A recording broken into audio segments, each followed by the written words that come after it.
everyone, Storm Echo's back, and we got another Mermail Atlantean deck profile today featuring Deep Sea Mermail Atlantean frogs.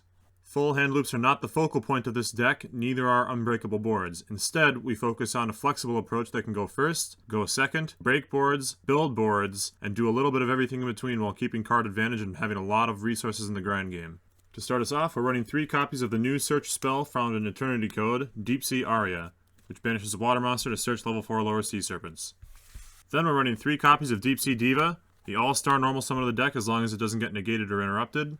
It special summons any level 3 or lower sea serpent from the deck, which is obviously quite good. Next we have 3 copies of Neptibus, the Atlantean Prince.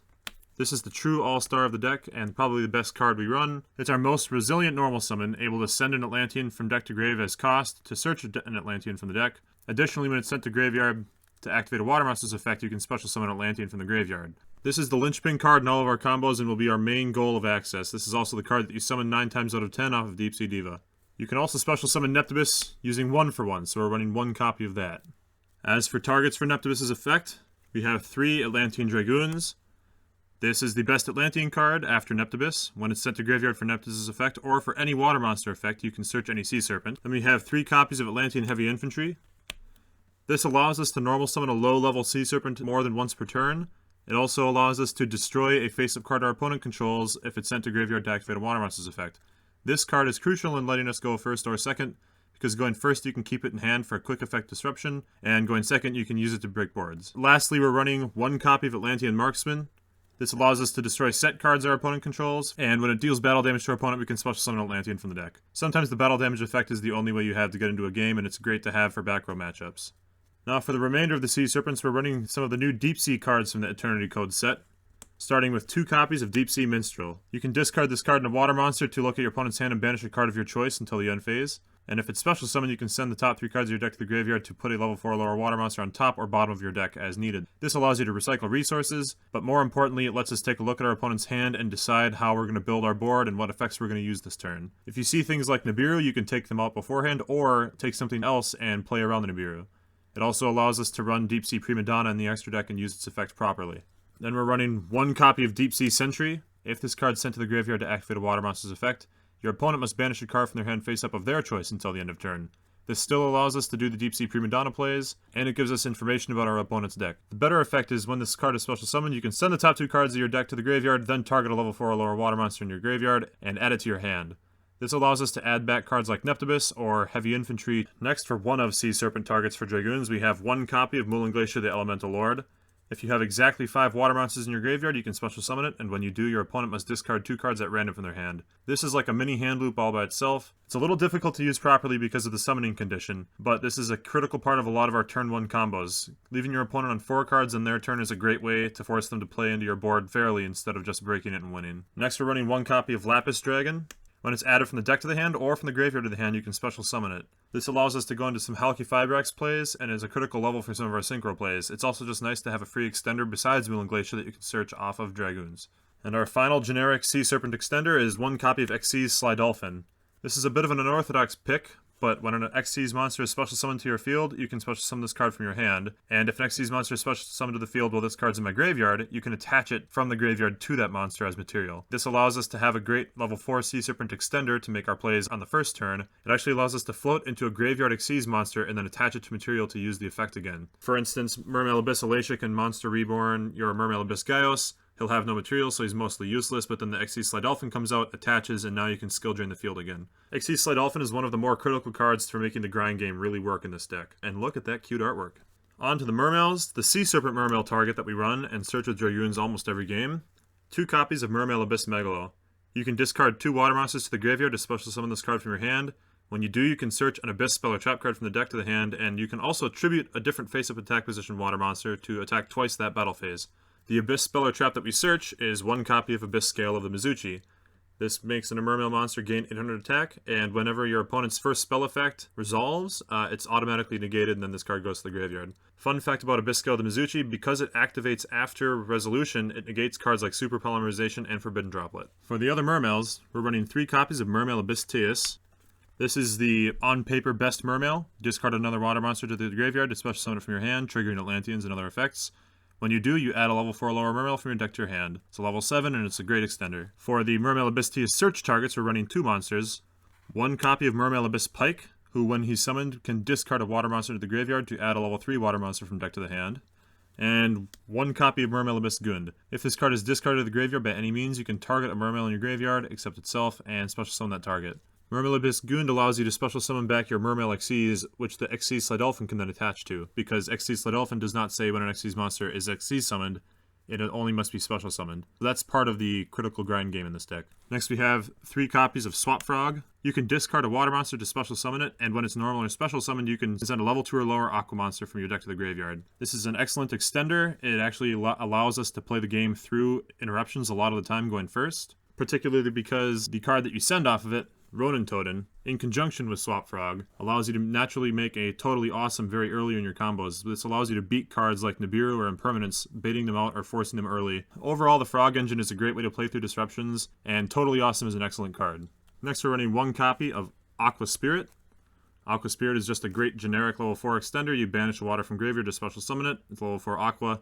Next we're running 1 copy of Crystron Thisfern and 1 copy of Crystron Rosenix. This is a little Crystron engine that I've been running for a while. Crystron Thisfern's nice because as a level 3 you can search it off of Mermail Abyss Pike, and it's great discard fodder because you can banish it to search the Crystron Rosenix. Rosenix in the graveyard you can banish to summon a level 1 token, which allows you to synchro summon cards like Deep Sea Prima Donna or Trishula a lot easier. The Crystron Rosenix token is also great for making Crystron Halqifibrax. Overall, this engine is great discard fodder that works with the Swap Frog, which otherwise doesn't trigger cards like the Atlanteans. There's just a lot of synergy here, and it's a great way to keep hand advantage going throughout the game. Then we have 1 copy of Fishborg Launcher.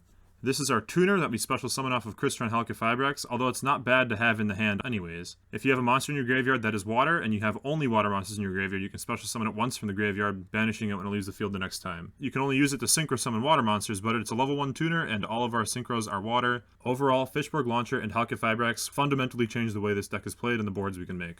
And then for our final card, 1 copy of Monster Reborn. It's a great generic extender, and this deck loves extenders. That's it for the main deck. Now for the extra deck. Starting with synchros, we're running 1 Coral Dragon. This is a level 6 synchro tuner. You can special summon it off of Crystron Halqifibrax. Once per turn, you can discard a card to target a card your opponent controls and destroy it. This triggers Atlanteans. And if it's sent to the graveyard, you can draw a card. Notably, you can make this off of just the Neptibus normal summon. Neptibus normal summon, send Atlantean Dragoons, special summon Lapis Dragon, and then you have a level 6 for Coral Dragon. It just comes up a lot, and it kind of keeps card advantage going while letting you out problem cards. The next sync we're running is Deep Sea Prima Donna. This is another card that came out in Eternity Code that kind of fundamentally changed the way we play this deck. If your opponent has a banished card, you can put that card back into your opponent's hand and then special summon any level 4 or lower water monster from your deck. This allows you to special summon cards like Swap Frog or Neptibus if you don't have access to them yet. Additionally, if this card leaves the field, you can shuffle back any banished card into the deck. This can make our Deep Sea Minstrel and Sentry effects permanent by shuffling back the cards that are temporarily banished off their effects, but you can also use it to recycle things like Crystron Rosenix, Swap Frog, Crystron Halqifibrax itself, and more. Additionally, if you synchro summon a monster using the Prima Donna as a material, that monster can't be targeted, which does come up sometimes, because you can use it to make cards like Trishula or Adamantia Rise Dragite, and having those cards be untargetable is a little extra layer of protection. Speaking of Adamantia Rise Dragite, we are running 1 Adamancipator Risen Dragite. It's just a generic spell negate in this deck. You're never going to do anything else with the Adamancipator effect, but it's really nice to have and is a critical part of our turn 1 boards. For the other level 8 sync we're running, 1 copy of White Aura Whale. This card is a phenomenal card to make on second turns, going second, and also on the third turn of the game when you need to push for damage or break what your opponent set up. Summoning it is a Mirror Force, and whenever it dies, it banishes water from graveyard to come back. That effect is not once per turn, so there have been games where I've survived lethal attacks multiple times by just floating back into my Aura Whale over and over again. White Aura Whale is an extremely underrated card, and it's very easy to make in this deck, especially with the addition of Fishborg Launcher. For level 9 synchros, we're running 1 copy of Ravenous Crocodragon Archithus. This also came out in Eternity Code and is a generic 1 tuner and 1 non-tuner for level 9. When it's synchro summoned, you draw a card for each non-tuner that was made to summon it, which sometimes is 1 card, sometimes it's 2. Very rarely you can draw 3 cards with this. And then you can discard 2 cards to target a card in the field and destroy it. Now the slightly harder to summon but arguably stronger effect, especially going second, we're running 1 copy of Trishula, Dragon of the Ice Barrier. It takes a 1 tuner and 2 or more non-tuners, which is a little difficult, but now that we have Fishborg Launcher and the Crystron Rosenix token, both at level 1, this is a lot easier to summon now than it's ever been before.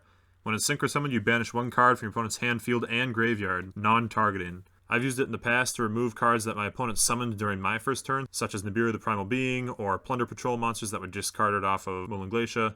Trishula is an excellent card, and it's easier to make than ever. For Xyz monsters, we're running one copy of Totally Awesome. You can naturally summon this using the Swap Frog and Ronin Toad Frog engine. This card is incredible card advantage, providing negations, extra bodies, recycling, all in one tight pack. Next, we're running one copy of Abyss Dweller. When it has a water monster attached to it for material, all your monsters gain 500 attack, which is excellent for pushing damage, and the Floodgate effect on your opponent can often win games by itself. If you manage to attach a Atlantean Dragoons to this as material, you can detach it and get the search for a Sea Serpent. Then we have one copy of Mermail Abyss YuGiOh. It's 2 level 7 water monsters to make it. When it has Xyz material, level 5 and higher monsters can't attack, which can come up sometimes protecting you. Once per turn, during either player's turn, you can detach material from it to negate the effects of all monsters your opponent controls, with less attack than the Mermail Abyss YuGiOh on the field. Generally speaking, Mermail Abyss YuGiOh is a quick effect skill drain. Then for Link monsters, we're running 2 copies of Mermail Abyss Apollousa. This is a critical part of our turn 1 boards, partially because it's a Link monster that easily wears the Abyss skill of the Mizuchi for a free negate, but also because during your opponent's turn you can send any card from your hand to the graveyard to search a Mermail monster. This will trigger Atlanteans, so if you have an Atlantean heavy infantry in your hand and you send it to graveyard as a quick effect, it destroys a card your opponent controls and searches. Additionally, when this card is destroyed and sent to the graveyard by your opponent, you can special summon any water monster from your graveyard in defense mode, and, more importantly, Foolish Burial any water monster. Mermail Abyss Apollousa is, in a nutshell, the deck's entire grind game in a single card. As long as your opponent is low enough on resources that they have no choice but to destroy this by battle or card effect rather than piling into a Nightmare Unicorn to shuffle it away, you're going to get the float off. The float will give you a ton of card advantage. All in all, I would never run less than 2 copies. This is a great card. Then we're running 1 copy of Mistar Boy. He's just a generic Link monster that can be made with any 2 waters. This is crucial for some things, like the Rosenix token is not a Aqua Sea Serpent or Fish, but Mistar Boy is an Aqua, so you can use Mistar Boy to climb into Apollousa in some situations. When he's destroyed, he also gets back water monsters from the graveyard, which can contribute to the grind game, and he makes all water monsters gain 500 attack and defense, and all fire monsters lose 400 attack and defense, which has come up against decks like Salamangreat in hilarious fashion.